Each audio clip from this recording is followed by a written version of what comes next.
And new data is painting a picture of the state of the job market. And for many, it's not a pretty one. Currently, more than 28% of Americans are looking for a job. That's the highest rate in more than a decade. If you are one of those people, there are things you should be doing now for unemployment and, of course, to save your money in the future. Here with us is Bobbi Rebell, certified financial planner and the founder of Financial Wellness Strategies. Bobbi, good morning. Good morning. Thank you for having me. Of course. Let's talk about that number of more than 28% of Americans looking for a job. What is that telling you in our current market?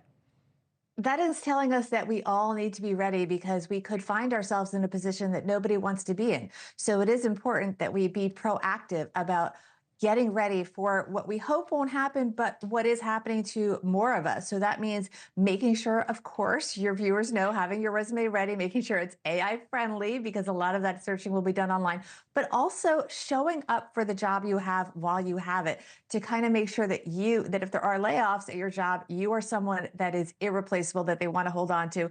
And also, I like to change the word networking to connecting and reconnecting. Connect with people both at your workplace by showing up, doing as many in-person events and group events online as possible, but also reconnecting with people that have been in your life. Go on what's maybe called a mentor tour, where you reconnect with people that have been helpful in the past and just let them know, hey, I might be heading for a career pivot, for some challenges in my job path. What advice do you have ahead of time? Most job seekers are watching their spending, and of course, they're concerned with their savings. How do you properly prepare financially for a period of unemployment? Is there something we should be saving every time we get paid? Yeah, well, exactly. First of all, make sure you have as much liquidity as possible. So a lot of people will call this their emergency fund. Right. Make sure you have money in cash, and also think about how long that period might be. That unemployment period may be longer than you expect. So make sure your money is working for you when you're saving it. So, make sure that you're investing it in, for example, high yield savings. If it's in savings, make sure it's liquid. Make sure you know the path. If you have CDs, that you have 3 months, 6 months, and so on. And then get clear on what it costs to be you, your economy of one, and then know the steps in advance for what you're going to do if that unfortunately happens, and be ready for that. Bobbi, what advice do you have on spending for those who are currently unemployed?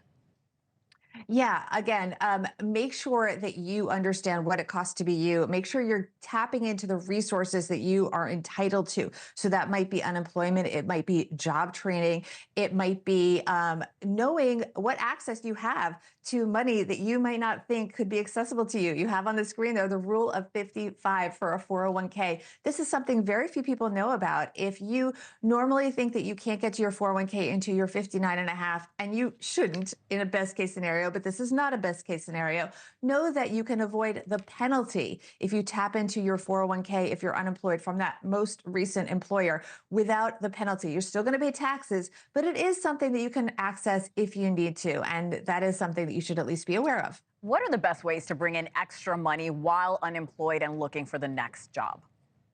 Yeah, well, first of all, make sure that your housing situation is secure. If you're in a position where you might not be able to pay your rent or your mortgage, think about renting out your home. It's not ideal, but if you can stay with friends and relatives and take that huge part of your financial burden off your back, that is something to think about. Then, of course, freelancing, focus on the gig economy, things like walking dogs, online tutoring can be great. You may have skills that people will pay for, just like speaking English to teach foreign students, that you can tap into.